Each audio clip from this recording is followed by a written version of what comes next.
Bienvenue à tous dans cette nouvelle vidéo et on se retrouve pour la quatrième et avant-dernière partie sur la tier list des Pokémon de type eau puisque demain elle sera finie, sachant que j'attaquerai en même temps la tier list sur les Pokémon de la troisième génération. J'ai déjà du retard pour la faire et pour la poster, donc elle va se poster là ce week-end, comme ça ce sera fait. Et du coup, eh bien, on va continuer un peu comme j'ai fait jusque-là et demain on va faire toutes les générations restantes sur les types eau. Comme ça, ce sera bon, écoutez, mais on va pas non plus s'attarder sur chaque Pokémon, évidemment. Alors, pour la quatrième génération, alors les starters, enfin le starter de type eau, c'est Pingoléon, avec Primplouf et Tiplouf, et ça va très largement aller dans mes préférés, il n'y a pas vraiment de débat, Pingoléon c'est mon starter préféré, toutes générations confondues. Pour énormément de raisons, un type unique dans le jeu, très très fort, il a toujours été fort, hein, même quand même avant qu'il ne soit plus revenu, hein, il était très très fort, Pingoléon. Oasis, c'est fort en stratégie. Pas de débat, et je trouve le Pokémon très très beau, toute la famille est très belle.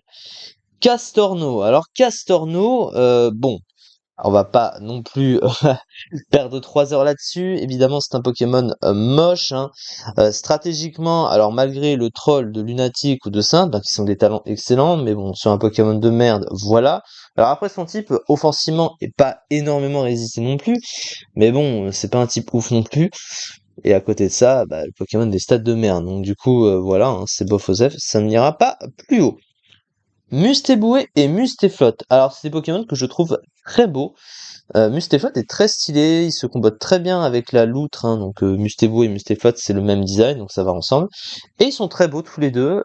En strat, c'est pas terrible par contre, mais ils sont très beaux, donc j'ai envie de les mettre dans moyen tiers tous les deux. Voilà. Sankoki Tritosaur, Tritosaur et Sankoki sont moches, mais Tritosaur est fort en stratégie, il est correct tout du moins. Alors, il a des stats qui sont pas incroyables aujourd'hui comparé à avant, c'est clair, mais il a de l'intérêt en stratégie, évidemment. Donc du coup, moyen tir, je pense aussi. Voilà. Quoique sans coquille, on peut le mettre dans le bof, hein, parce que c'est l'après bon. Luminéon et Caillon. Moche et nul. Ouais, y a pas trop de débat à ce niveau-là. Je les mets dans bof aux F tous les deux. Luminéon des stats de merde. Et puis il est pas beau. J'aime pas le Pokémon. Donc voilà. Babimanta, je préfère nettement des Manta, hein. En deuxième génération, évidemment, lui, il est moche. Motisma O. Motisma O, ça va être un très cool, très stylé, parce que ça a beau ne pas être un beau Pokémon. J'ai toujours aimé Motisma, je l'ai déjà dit plusieurs fois. C'est un Pokémon très original, ses formes sont très originales, le fait de pouvoir se mettre dans des appareils électroménagers, en prendre possession, changer de type, tous les Motisma ont chacun leur spécificité, c'est très fort, à part des rares, hein, qui sont moins forts, mais globalement ils sont tous très, très originaux et très intéressants à jouer. Donc on va pas non plus se plaindre. Ensuite, Palkia. Alors Palkia, des deux Pokémon, hein, légendaires, enfin des deux, oui, du duo, hein, avec Dialga, hein, je veux dire. C'est celui que j'aime un peu moins. Je préfère toujours Dialga parce qu'il a le type acier que je le trouve un peu plus classe. Mais Palkia est très stylé aussi, donc du coup, tout en étant très fort, hein, évidemment, on va le mettre dans très cool, très stylé. Ensuite, Fion et Manafi. C'est pas des Pokémon que je trouve extrêmement stylés. Fion, c'est un des plus mauvais fabuleux du jeu, hein, de très très loin. Par extension, parmi les légendaires et fabuleux, c'est un des plus mauvais. Tout le contraire de Manafi. Après, c'est pas des Pokémon que je trouve extrêmement beaux non plus. Du coup, je vais les mettre dans moyen tiers, comme ça, c'est un jugement neutre. J'irai ni en plus ni en moins.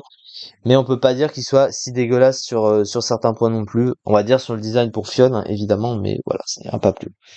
Arceus, Arceus O, ça compte pas pour moi, ce sera dans bof Osef parce que, Arceus, c'est Arceus, mais ça sert à rien de lui mettre un autre type, hein, tu préfères jouer Arceus normal, évidemment.